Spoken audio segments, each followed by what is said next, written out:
নমস্কাৰ বন্ধুসকল, সানি টেকনলজি ইউটিউব চেনেলটোলৈ মই সানি আপোনালোক সকলোকে পুনৰবাৰ স্বাগতম জনাইছোঁ।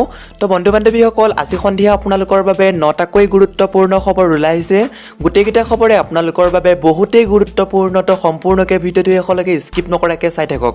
তো বন্ধু বান্ধৱীসকল, এতিয়ালৈকে যদি ভিডিঅ'টো লাইক কৰা নাই প্লিজ এটা লাইক কৰিব, ভিডিঅ'টো শ্বেয়াৰ কৰিব আপোনালোকৰ ফ্ৰেণ্ডসকলৰ মাজত, আৰু এতিয়ালৈকে যদি চেনেলটো ছাবস্ক্ৰাইব কৰা নাই প্লিজ ছাবস্ক্ৰাইব কৰি ছাইডত থকা যিটো বেল আইকন আছে প্ৰেছ কৰি অল অপশ্যনটো ক্লিক কৰিব। মই যেতিয়া আপোনালোকৰ বাবে এনেকুৱা ধৰণৰ ভিডিঅ'সমূহ দিম তেতিয়া আপোনালোকে সকলোকে ফাৰ্ষ্টত নটিফিকেশ্যনসমূহ পাই থাকিব।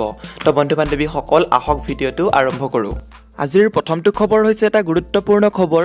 ভাল খবৰ, লকডাউনৰ মাজতে যদি EMI দিছে তেন্তে পাব কেছবেক। দুৰ্গা পূজাৰ সময়তে আহিছে ভাল খবৰ। যদিহে আপুনি লকডাউনৰ সময়ছোৱাত আপোনাৰ EMI দিছে তেন্তে বেংকৰ ফালৰ পৰা পাব আপুনি কেছবেক।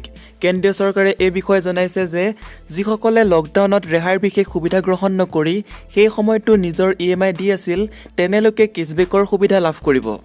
লকডাউনৰ সময়ছোৱাত ভাৰতীয় ৰিজাৰ্ভ বেংকৰ ফালৰ পৰা EMIৰ ওপৰত যি সুতৰ ৰেহাই দিছিল সেই সুত এতিয়া উভতাই পাব লোকসকলে। আৰু পাছৰটো খবৰ হৈছে ATMৰ পৰা 5,000 টকাৰ বেছি উলিয়ালে ভৰিব লাগিব অতিৰিক্ত চাৰ্জ, সলনি হ'ল কি নিয়ম? উৎসৱৰ বতৰতে সাধাৰণ নাগৰিকৰ বাবে এটা বেয়া খবৰ। শীঘ্ৰেই ATMৰ পৰা টকা উলিয়াবলৈ গ'লে গ্ৰাহকে ভৰিবলগীয়া হ'ব পাৰে অতিৰিক্ত চাৰ্জ। বাতৰি অনুসৰি 5,000 টকাৰ ওপৰত টকা উলিয়ালে গ্ৰাহকে অতিৰিক্ত চাৰ্জ দিবলগীয়া হ'ব পাৰে। সূত্ৰ অনুসৰি ATMৰ পৰা টকা উলিওৱাৰ নিয়ম সলনি কৰাৰ প্ৰস্তুতি পূৰ্ণগতিত চলিছে। বৰ্তমান গ্ৰাহকসকলে মাহত 5বাৰকৈ বিনামূলীয়াকৈ ATMৰ পৰা টকা উলিয়াব পাৰে। প্ৰস্তাৱিত নতুন নিয়মিত ইয়াৰ কোনো সলনি নহয় বুলি কোৱা হৈছে। আগলৈকো গ্ৰাহকে মাজত 5বাৰলৈকে বিনামূলীয়া ATMৰ পৰা টকা উলিয়াব পাৰিব। কিন্তু ATMৰ পৰা একেলগে 5,000 টকাৰ অধিক উলিয়ালে সুকীয়াকৈ চাৰ্জ ভৰিবলগীয়া হ'ব পাৰে। ৰিজাৰ্ভ বেংক অৱ ইণ্ডিয়াক এনে পৰামৰ্শ দিয়া হৈছে বুলি জানিব পৰা গৈছে।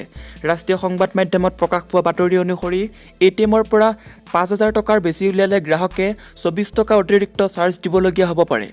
চলিত নিয়ম অনুসৰি মাহত গ্ৰাহকে 5বাৰতকৈ অধিক ATMৰ পৰা টকা উলিয়ালে বেংকক অতিৰিক্ত 20 টকাৰ চাৰ্জ ভৰিব লাগে। ATMৰ পৰা টকা উলিওৱাৰ নিয়ম সম্পৰ্কে পৰ্যালোচনা কৰাৰ বাবে ভাৰতীয় ৰিজাৰ্ভ বেংকে এখন কমিটি গঠন দিছিল। উক্ত কমিটিৰ পৰামৰ্শ অনুসৰি এইবাৰ এনে নিয়ম সলনি হ'বলৈ আগবাঢ়িছে। অৱশ্যে এই প্ৰতিবেদন RBI আনুষ্ঠানিকভাৱে প্ৰকাশ কৰা নাই।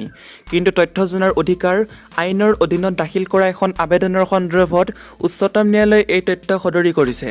ATMৰ পৰা টকা উলিওৱাৰ চাৰ্জৰ বিষয়ে পৰ্যালোচনাৰ বাবে ইণ্ডিয়ান বেংক এছ'চিয়েশ্যনৰ মুৰব্বী VG কনানৰ নেতৃত্বত গঠন কৰি দিয়া কমিটিখনে যোৱা বছৰ 22 অক্টোবৰত ইয়াৰ প্ৰতিবেদন দাখিল কৰিছিল। সেই প্ৰতিবেদন এতিয়া ৰাজহুৱা কৰা হোৱা নাই। কিন্তু এই কমিটি সম্পৰ্কত বিভিন্ন তথ্য জানিবলৈ শ্ৰীকান্ত L নামৰ এগৰাকী ব্যক্তিয়ে RTI কৰিছিল। এই RTIৰ উত্তৰত ৰিজাৰ্ভ বেংকে কন্যান কমিটিৰ প্ৰতিবেদন আগবঢ়োৱাৰ প্ৰস্তাৱ সম্পৰ্কে অৱগত কৰে, য'ত 5,000 টকাৰ ওপৰত উইথড্ৰৰ ক্ষেত্ৰত অতিৰিক্ত চাৰ্জ লগোৱাৰ কথাও আছে। পাছৰটো খবৰ হৈছে সাংসদ হোৱাৰ দিনাই অজিত ভূঞাই বিবেক বিক্ৰী কৰি থৈছিল।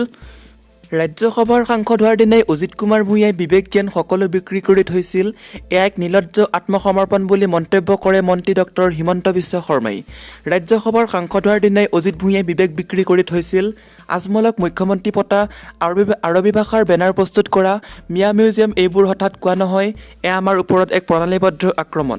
অজিত কুমাৰ ভূঞা ৰাজ্যসভাৰ সাংসদ হোৱাৰ দিনতে মই কৈছিলোঁ যে এয়া নিৰ্লজ্জ আত্মসমৰ্পণ। গতিকে আত্মসমৰ্পণ কৰাৰ পাছত তেওঁৰ বন্দনা আৰু ভজন কৰাৰ বাহিৰে বিকল্প নাই। গতিকে তেওঁ সেইটো কামেই কৰিছে আৰু কৰিব লাগিব বুলিও সংবাদ মাধ্যমৰ আগত কয় মন্ত্ৰী ডক্টৰ হিমন্ত বিশ্ব শৰ্মাই। পাছৰটো খবৰ হৈছে চৰকাৰৰ বৈষম্যমূলক নীতিৰ বুলি আদৰ্শ বিদ্যালয়ৰ শিক্ষক কৰ্মচাৰী, পূজাৰ বতৰতো নাপালে দৰমহা। শাৰদীয় দুৰ্গা পূজাৰ সময়তো মাহিলী দৰমহাৰ পৰা বঞ্চিত হ'ল ৰাজ্যৰ বিভিন্ন জিলাৰ আদৰ্শ বিদ্যালয়ত কৰ্মৰত শিক্ষক কৰ্মচাৰী। চৰকাৰৰ বৈষম্যমূলক নীতি আৰু শিক্ষা বিভাগৰ একাংশ বিষয়া কৰ্মচাৰীৰ অমনোযোগিতা হেমাহিৰ বাবে আদৰ্শ বিদ্যালয়ৰ 5 শতাধিক শিক্ষক কৰ্মচাৰীয়ে লাভ কৰা নাই দৰমহা। বিগত 3 মাহ দৰমহাৰ পৰা বঞ্চিত এইসকল শিক্ষক কৰ্মচাৰীয়ে পূজাৰ সময়ত অনাদায় দৰমহা লাভ কৰিব বুলি আশাৰে বাট চাই আছিল। যি সময়ত ৰাজ্যৰ সকলো নিয়মীয়া ঠিকাভিত্তিত ষ্টেট পুল শিক্ষকে মাহেকীয়া দৰমহা লাভ কৰি পূজাৰ বতৰত ব্যস্ত, সেই সময়ত 3 মাহ দৰমহাৰ পৰা বঞ্চিত আদৰ্শ বিদ্যালয়ৰ শিক্ষক কৰ্মচাৰীৰ এতিয়া পানীত হাঁহ নচৰা অৱস্থা। শিক্ষা বিভাগৰ ভূমিকাত তীব্ৰ অসন্তুষ্টি প্ৰকাশ কৰি আদৰ্শ বিদ্যালয় কৰ্মচাৰী কল্যাণ পৰিষদে এটা বিবৃতিত কয়, বৰ্তমানৰ কৰোনা পৰিস্থিতিৰ মাজতো নিজ গৃহৰ পৰা বহু আঁতৰত অতি ভিতৰুৱা অঞ্চলত নিষ্ঠাৰে শিক্ষা প্ৰদান কৰি থকা শিক্ষকসকলে দৰমহাৰ পৰা বঞ্চিত হৈ ঘৰ ভাড়া পৰ্যন্ত দিব নোৱাৰা অৱস্থা হৈছে। পূজাৰ সময়ত পৰিয়ালৰ সদস্যক একো এটা দিব নোৱাৰি হতাশাত ভাগি পৰিছে। ৰাজ্য চৰকাৰে উৎকৃষ্ট শিক্ষা প্ৰতিষ্ঠান হিচাপে গঢ় দিব বিচৰা আদৰ্শ বিদ্যালয়সমূহ কেনেদৰে চলিছে এই কথা শিক্ষামন্ত্ৰীৰ জ্ঞাত হয় নে নহয় বুলিও প্ৰশ্ন উত্থাপন কৰিছে পৰিষদে। শেহতীয়া হাইস্কুল শিক্ষান্ত পৰীক্ষাত অসমৰ জ্যেষ্ঠ 10খন বিদ্যালয়ৰ ভিতৰত 2খনকৈ আদৰ্শ বিদ্যালয় স্থান পাবলৈ সক্ষম হৈছে। ইফালে চুক্তিপত্ৰৰ গইনালৈ বিভাগে 3 মাহৰ দৰমহা বন্ধ কৰি ৰখা বুলি প্ৰচাৰিত খবৰ সন্দৰ্ভত পৰিষদে বিবৃতিত কয় যে বিভাগে কৰ্তৃপক্ষই চুক্তিপত্ৰ সম্পৰ্কীয় কোনো নিৰ্দেশনা জাৰি কৰা নাই বা চুক্তিপত্ৰ প্ৰস্তুত কৰি বিদ্যালয়সমূহলৈ পঠিওৱা নাই। পাছৰটো খবৰ হৈছে স্বচ্ছ ভাৰত মিছনত মোদী চৰকাৰৰ উল্লেখযোগ্য সফলতা। গ্ৰাম্য ভাৰতৰ প্ৰতিটো পৰিয়ালৰ বছৰি 53,000 টকাৰ লাভ হৈছে। এটা আন্তঃৰাষ্ট্ৰীয় অধ্যয়ন মতে ভাৰত চৰকাৰৰ অভিলাষী স্বচ্ছ ভাৰত মিছনৰ কাৰণে গ্ৰাম্য ভাৰতৰ প্ৰতিটো পৰিয়ালৰ বছৰি 53,000ৰো অধিক টকাৰ $727 লাভ হৈছে। এই লাভ হৈছে ডায়েৰিয়া কমাৰ কাৰণে আৰু অনাময় সহজসাধ্য হোৱাত অসম ৰাহি হোৱাৰ দৰে কিছুমান গুৰুত্বপূৰ্ণ উন্নতিৰ বাবে। স্বচ্ছ ভাৰত মিছন গ্ৰামীণৰ বিশেষ চলোৱা অধ্যয়নটোত লগতে এইটো ওলাইছে যে 10 বছৰত পৰিয়ালে প্ৰতি ব্যয়ৰ বিত্তীয় লাভ ফাইনেন্সিয়েল ৰিটাৰ্ণছ ব্যয়ৰ 1.7 গুণ আৰু 10 বছৰত কৰা ব্যয়ত সমাজৰ লাভো ব্যয়ৰ 4.3 গুণ। উল্লেখযোগ্য যে আঁচনিখনৰ বিৰুদ্ধে এইটোৱে প্ৰথম। অৰ্থনৈতিক বিশ্লেষণ আৰু আন্তঃৰাষ্ট্ৰীয় বিশ্লেষণ প্ৰতিষ্ঠান এলছেভিৰৰ ছায়েন্স ডাইৰেক্ট নামৰ আলোচনীখনৰ অক্টোবৰ সংখ্যাত প্ৰকাশ পাইছে। অধ্যয়নটোত দেখুওৱা হৈছে যে আটাইতকৈ দুখীয়াসকলে খৰচৰ 2.6 গুণ ফাইনেন্সিয়েল ৰিটাৰ্ণ আৰু 5.7 গুণ বেছি ছ'চাইটেল ৰিটাৰ্ণ পাইছে। 10খন ৰাজ্যৰ 10,051টা গ্ৰাম্য পৰিয়ালক সামৰি 2017 চনৰ 20 জুলাইৰ পৰা 11 আগষ্টলৈ অধ্যয়নটো চলোৱা হৈছিল। প্ৰধানমন্ত্ৰী নৰেন্দ্ৰ মোদীয়ে 2014 চনৰ 2 অক্টোবৰত স্বচ্ছ ভাৰত মিছন আৰম্ভ কৰিছিল। মুকলিত শৌচমুক্ত কৰাৰ লক্ষ্যত ভাৰত 100% উপনীত হৈছিল 2019 চনৰ 2 অক্টোবৰত। পাছৰটো খবৰ হৈছে উৎসৱকালীন বিক্ৰী 22,000 কোটি টকাৰ সামগ্ৰী বিক্ৰী এমাজন ফ্লিপকাৰ্টৰ। আগশাৰীৰ অনলাইন বিক্ৰী প্ৰতিষ্ঠান এমাজন ফ্লিপকাৰ্ট আৰু স্নেপডিলে উৎসৱকালীন বিক্ৰীৰ অধীনত প্ৰদান কৰা ৰেহাইত যথেষ্ট বিক্ৰী কৰিবলৈ সক্ষম হৈছে। লগতে ইয়াৰ পূৰ্ণ সুযোগ গ্ৰহণ কৰিছে গ্ৰাহকেও। উল্লেখ্য যে এক খবৰ অনুসৰি মাত্ৰ 5 দিনৰ এই বিশেষ ৰেহাইৰ ভিতৰতে প্ৰতিষ্ঠানকেইটাই 22,000 কোটি টকাৰ সামগ্ৰী বিক্ৰী কৰিছে। মন কৰিবলগীয়া যে প্ৰতিষ্ঠানকেইটাই সদৰি কৰা মতে এইবাৰ অধিক সংখ্যক গ্ৰাহক ক্ষুদ্ৰ চহৰ আৰু গ্ৰামাঞ্চলৰ আছিল। পাছৰটো খবৰ হৈছে উৎসৱৰ বতৰত সেনা জোৱানক শ্ৰদ্ধা জনাই মাটিৰ চাকি জ্বলোৱাৰ আহ্বান প্ৰধানমন্ত্ৰী নৰেন্দ্ৰ মোদীৰ। মন কী বাত অনুষ্ঠানত দেশবাসীক বিজয়া দশমী তথা দশেৰাৰ শুভেচ্ছা জনালে প্ৰধানমন্ত্ৰী নৰেন্দ্ৰ মোদীয়ে। প্ৰধানমন্ত্ৰীগৰাকীয়ে আৰম্ভণিতে কয়, সমূহ দেশবাসীলৈ বিজয়া দশমী তথা দশেৰাৰ শুভেচ্ছা। এই উৎসৱত মই এটাই বাৰ্তা দিম, এই যুদ্ধ আমি জিকিমেই। লগতে মন কী বাত অনুষ্ঠানতে সচেতনভাৱে উৎসৱ পালনৰ বাবে দেশবাসীক ধন্যবাদ জনাই প্ৰধানমন্ত্ৰী নৰেন্দ্ৰ মোদীয়ে সমান্তৰালকৈ আহি থকা দিনবোৰতো আৰু অধিক সতৰ্ক হৈ থকাৰ পৰামৰ্শ দিয়ে নৰেন্দ্ৰ মোদীয়ে। আনহাতে উৎসৱৰ আনন্দৰ মাজতে যাতে দেশৰ জনতাই সীমান্তত দেশৰ বীৰ সন্তানসকলৰ কথা পাহৰি নাযায় সেই কথাও তুলি ধৰে প্ৰধানমন্ত্ৰীগৰাকীয়ে। উৎসৱকালীন সময়তো সীমান্তত সুৰক্ষাৰ দায়িত্বত থকা জোৱানসকলৰ বাবে নিজ নিজ ঘৰত মাটিৰ চাকি জ্বলোৱাৰ আহ্বান জনাই প্ৰধানমন্ত্ৰী নৰেন্দ্ৰ মোদীয়ে। পাছৰটো খবৰ হৈছে মহাষ্টমীৰ দিনাই কৰদাতাৰ বাবে সুখবৰ দিলে কেন্দ্ৰীয় চৰকাৰে। জানি লওক সবিশেষ। কেন্দ্ৰীয় চৰকাৰে দিলে ভাল খবৰ। কেন্দ্ৰীয় চৰকাৰে আজি কৰদাতাৰ বাবে দিলে বিশেষ সুখবৰ। 2019-20 বিত্তীয় বৰ্ষৰ বাবে আয়কৰ ৰিটাৰ্ণৰ সময়সীমা বৃদ্ধি কৰিলে কেন্দ্ৰীয় চৰকাৰে। এমাহৰ বাবে বৃদ্ধি কৰিছে এই সময়সীমা। ইয়াৰ ফলত আয়কৰ ৰিটাৰ্ণ জমা দিয়াৰ শেষ তাৰিখ হ'বলৈ 31 ডিচেম্বৰ 2020। কেন্দ্ৰীয় প্ৰত্যক্ষ কৰ বৰ্ডে এই বিষয়ে জনাইছে।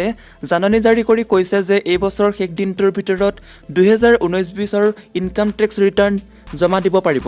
ইফালে কৰদাতাৰ একাউণ্টৰ চলি থকা অডিটৰ বাবেও সময়সীমা বহুওৱা হৈছে। 31 জানুৱাৰী 2021ৰ ভিতৰত জমা দিব লাগিব আয়কৰ ৰিটাৰ্ণ। বিবৃতিৰ জৰিয়তে জনাইছে যে যাৰ একাউণ্টত এডিট কৰা হ'ব তেওঁলোকে টেক্স আদায় দিয়াৰ তাৰিখ 31 অক্টোবৰ 2020ৰ বঢ়াই 31 জানুৱাৰী 2021 কৰা হৈছে। ইয়াৰ আগতে কেন্দ্ৰীয় চৰকাৰৰ তৰফৰ পৰা জনোৱা হৈছিল যে 2019-20 বিত্তীয় বৰ্ষৰ বাবে আয়কৰ ৰিটাৰ্ণ ফাইল কৰাৰ শেষ তাৰিখ 31 জুলাই 2020। পিছত এই সীমা বঢ়াই 30 নৱেম্বৰ কৰা হৈছিল, কিন্তু দেশৰ শেহতীয়া পৰিস্থিতিৰ প্ৰতি লক্ষ্য ৰাখি নিৰ্ধাৰিত সীমা আকৌ বৃদ্ধি কৰা হৈছে। পাছৰটো খবৰ হৈছে এটা বিশেষ সভ্যতাই অসমত পৰিকল্পিতভাৱে আক্ৰমণ কৰিছে। নৱমীৰ দিনা কামাখ্যা মন্দিৰত উপস্থিত হৈ বিস্ফোৰক মন্তব্য মন্ত্ৰী ডক্টৰ হিমন্ত বিশ্ব শৰ্মাৰ। চলি আছে দুৰ্গা পূজা, এইবাৰ নাই পূৰ্বৰ দৰে উৎসাহ উদ্দীপনা। তাৰ মাজতে সমগ্ৰ ৰাজ্যত অনুষ্টুপীয়াকৈ আয়োজন কৰা হৈছে দুৰ্গা পূজা। আজি মহানৱমীৰ দিনটোতে কামাখ্যা মন্দিৰত উপস্থিত হ'ল মন্ত্ৰী ডক্টৰ হিমন্ত বিশ্ব শৰ্মা। কামাখ্যা মন্দিৰত উপস্থিত হৈ মন্ত্ৰী হিমন্ত বিশ্ব শৰ্মাৰ বিস্ফোৰক মন্তব্য এটা সভ্যতাই অসমত পৰিকল্পিতভাৱে আক্ৰমণৰ লক্ষ্য হিচাপে বাছি লৈছে। নাগৰিকত্ব সংশোধনী আইনৰ বিৰুদ্ধে চলা আন্দোলনৰ সময়তো নিৰ্দিষ্ট এটা সম্প্ৰদায়ৰ কিছুসংখ্যক লোকে অসম চুক্তিৰ আধাৰত নিৰ্মিত গুৱাহাটীৰ শ্ৰীমন্ত শংকৰদেৱ কলাক্ষেত্ৰ ধ্বংস কৰিব বিচাৰিছিল। ইফালে গুৱাহাটীৰ শ্ৰীমন্ত শংকৰদেৱ কলাক্ষেত্ৰ দূৰৰে কথা, অসমৰ কোনো স্থানতে মিয়া সংগ্ৰহালয় স্থাপন কৰা নহ'ব বুলি স্পষ্ট কৰি দিয়ে মন্ত্ৰী ডক্টৰ হিমন্ত বিশ্ব শৰ্মাই। সাংবাদিকৰ প্ৰশ্নৰ উত্তৰত সাংসদ অজিত কুমাৰ ভূঞাকো সমালোচনা কৰে মন্ত্ৰী হিমন্ত বিশ্ব শৰ্মাই। ইফালে মন্ত্ৰী হিমন্ত বিশ্ব শৰ্মাই সমগ্ৰ ৰাজ্যবাসীক নৱৰাত্ৰি আৰু বিজয়া দশমীৰ শুভেচ্ছা জ্ঞাপন কৰে। পাছৰটো খবৰ হৈছে এতিয়া চিৰদিনৰ বাবে মিউট কৰিব পাৰিব হোৱাটছআপ চাট, চাই লওক কি নতুন নিয়ম। বহুদিন ধৰি ইউজাৰসকলে এইটো বিচাৰি আহিছিল, সেয়েহে জনপ্ৰিয় মেছেজিঙে হোৱাটছআপে এইবাৰ চিৰদিনৰ বাবে চেট মিউট কৰাৰ সুবিধা আনিছে। iOS আৰু এণ্ড্ৰইড মোবাইলৰ দুয়োটা সংস্কৰণতে এই সুবিধা আগবঢ়োৱা হৈছে। হোৱাটছআপে টুইটাৰ যোগেদি সকলোৰে বাবে এই অলৱেজ মিউট ফিচাৰটো অনাৰ কথা জানিব দিছে। ইয়াৰ পূৰ্বে অনিৰ্দিষ্ট কালৰ বাবে কোনো গ্ৰুপ বা ইউজাৰক মিউট কৰাৰ সুবিধা নাছিল। সৰ্বাধিক এবছৰৰ বাবে কৰিব পাৰে সুবিধাহে আছিল। এইবাৰ সকলো চিন্তা দূৰ কৰি চিৰদিনৰ বাবে কোনো গ্ৰুপ বা কোনো ব্যক্তিৰ চেট স্তব্ধ কৰি দিব পাৰিব ইউজাৰে। এণ্ড্ৰইড অলৱেজ মিউট অপশ্যনৰ বাবে যিটো চেট আপুনি মিউট কৰিব বিচাৰে তাত যাওক, তাৰপাছত সোঁফালে ওপৰত যি বুটাম আছে তাত গৈ মিউট নটিফিকেশ্যন অপশ্যনত ক্লিক কৰক। ইয়াত আপুনি তিনিটা অপশ্যন পাব, তাত অলৱেজ মিউট অপশ্যনটো বাছি ল'ব পাৰে। যিসকলে আইফোন ব্যৱহাৰ কৰে তেওঁলোকেও একেই পদ্ধতি ব্যৱহাৰ কৰিব পাৰে। আনহাতে এণ্ড্ৰইড সংস্কৰণত আন এটা সুবিধাও আছে। ইয়াত আপুনি বিচাৰিলে মিউট কৰাৰ পাছতো শ্ব' নটিফিকেশ্যন বিকল্পটো বাছি ল'ব পাৰে। তেনে ক্ষেত্ৰত পপ আপ নটিফিকেশ্যন নাহিলেও ফোনৰ মূল নটিফিকেশ্যন পেনেলৰ ড্ৰপ ডাউনলোড সেইটো আহিব। গতিকে কোনো ধৰণৰ গুৰুত্বপূৰ্ণ কিবা থাকিলে আপোনাৰ দৃষ্টিত পৰিব। iOSৰ ক্ষেত্ৰত অৱশ্যে এই সুবিধাটো নাই।